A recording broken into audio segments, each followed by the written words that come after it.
4,44,00,000 के trial court में ही है। नए कानून में गैर इरादतन हत्या को 2 कैटेगरी में बांटा गया है।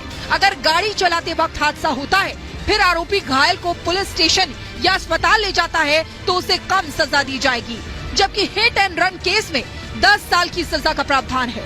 नए कानून में मॉब लिंचिंग के लिए फांसी की सजा का प्रावधान है, तो अब स्नैचिंग के लिए भी कानून बना है। इसके अलावा किसी के सर पर लाठी मारने वाले को सजा तो मिलेगी ही, इससे ब्रेन डेड की स्थिति में आरोपी को 10 साल की सजा का प्रावधान है। नए कानून में पुलिस की जवाबदेही तय होगी। अब कोई गिरफ्तार होगा तो पुलिस उसके परिवार को जानकारी देगी। किसी भी केस में 90 दिनों में क्या हुआ, पुलिस इसकी जानकारी पीड़ित को देगी।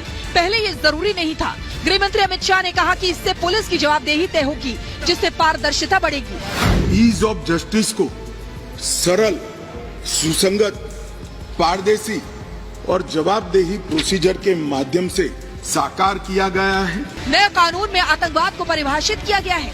नए कानून के तहत आर्थिक सुरक्षा पर हमले को भी आतंकवाद के दायरे में रखा गया है। साथ ही एकता, अखंडता, संप्रभुता को खतरे में डालने सहित आतंक फैलाने के इरादे से किया गया अपराध भी आतंकवाद के दायरे में है। सरकार प्रभावित करने के इरादे से अपहरण भी आतंकवाद माना जाएगा।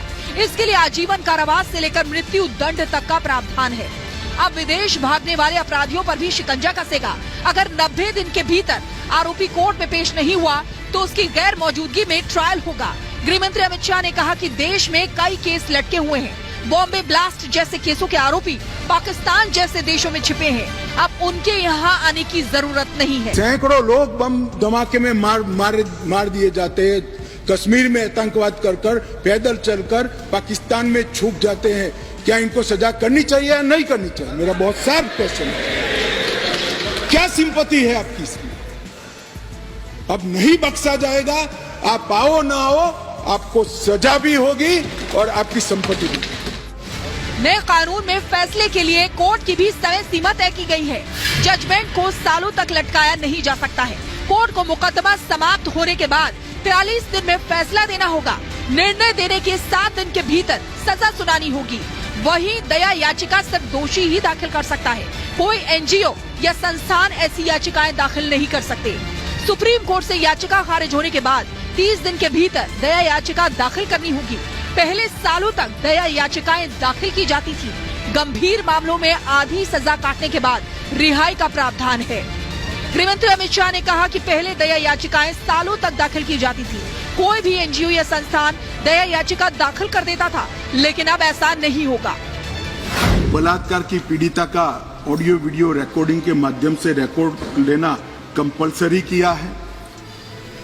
कई सारी जगह पे मैं आगे बताऊंगा आपको टेक्नोलॉजी का उपयोग किया है और कोर्ट पर भी ढेर सारे समय को कम करने के प्रावधान पर हमने डाले हैं। देश की बदलते परिवेश में नए कानून की जरूरत थी। लंबे समय से कानूनों के दांवपेच से अपराधी बचकर निकल जाते थे, लेकिन नए कानून में ऐसे ही लूपहोल्स को भरने की कोशिश की गई है, जिससे कोई भी अपराधी बच ना सके और पीड़ित पक्ष को न्याय में देरी ना हो सके, क्योंकि कहते हैं कि देरी से मिला इंसाफ भी अपराध है।